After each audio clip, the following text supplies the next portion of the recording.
nós olhamos para o Antigo Testamento, e isso é bom a gente enfatizar, irmão, porque nós vemos que existiam no Antigo Testamento três cargos que recebiam a unção. E que cargos eram esses? Era o sacerdote, o profeta e o rei. Essa figura dentro do texto do Antigo Testamento era chamado de ungido. Lembra quando Davi dizia assim, eu não vou tocar no ungido do Senhor, porque o rei era ungido. O sacerdote era ungido.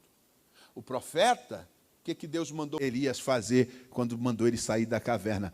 Ungirás Eliseu, profeta, em teu lugar. Então, essas três pessoas, ou esses três cargos, esses três ministérios, recebiam a unção com ninguém mais. Então, eles realmente eram ungidos do Senhor. Por que eu estou enfatizando isso?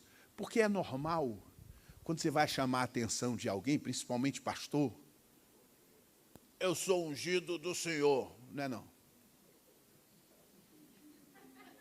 Mentira. Ungido do Senhor é Jesus. Ou esse cabo é o Messias? Porque de repente ele é o Messias que Israel está esperando, né? De repente ele é o Messias e a gente não sabe. Não. O Messias é Jesus. E deixa eu abrir um parênteses para dizer, ninguém está ensinando aqui a desrespeitar pastor, a não honrar pastor, a não amar pastor. Pessoal, pastores, ministros, são um presente de Deus para a igreja.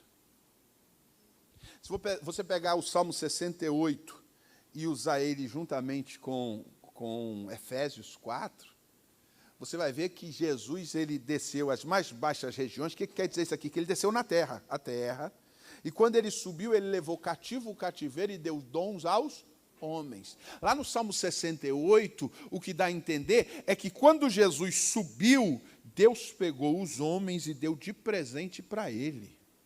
E aí sabe o que Jesus fez?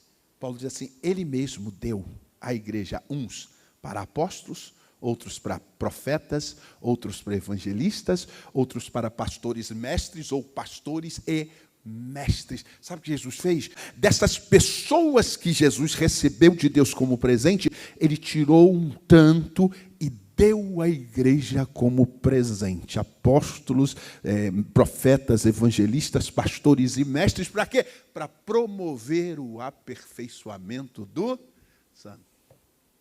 Isso é lindo porque isso nos faz respeitar esses homens como homens que Deus nos deu de presente. Por outro lado, isso deixa uma responsabilidade terrível, porque pastor que não edifica a igreja e não promove a edificação, devia entregar a carteirinha e sentar lá atrás.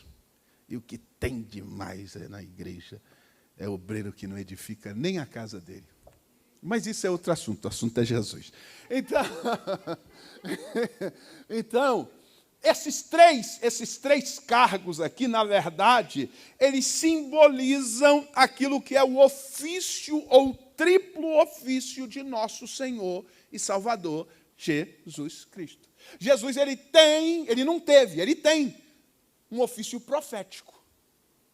Jesus é profeta. E ele continua falando hoje. Ele não continua falando através da palavra?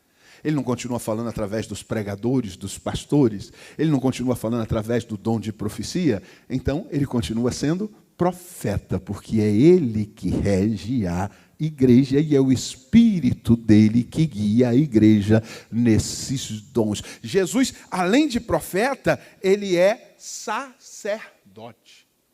O escritor aos Hebreus diz que ele é o nosso sumo sacerdote segundo a ordem de Melquisedeque.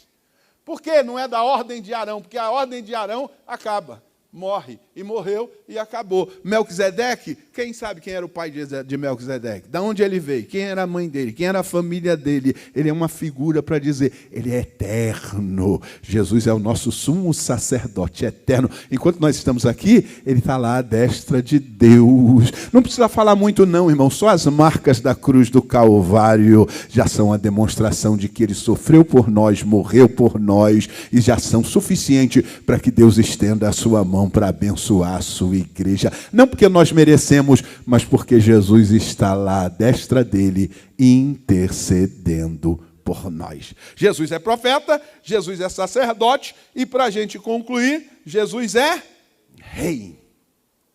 Ele é o nosso rei e Senhor. Jesus já está reinando no céu, ele tem um trono. Jesus já está reinando na igreja. E posteriormente, eu falei aqui, acho que no nosso segundo trabalho aqui, que uma pedra sem ajuda de mão bateu na estátua lá de Nabucodonosor, da visão, e destruiu o reino dos homens. E não demora muito, Jesus vai descer para reinar na terra com a sua igreja, com o seu povo e com Israel.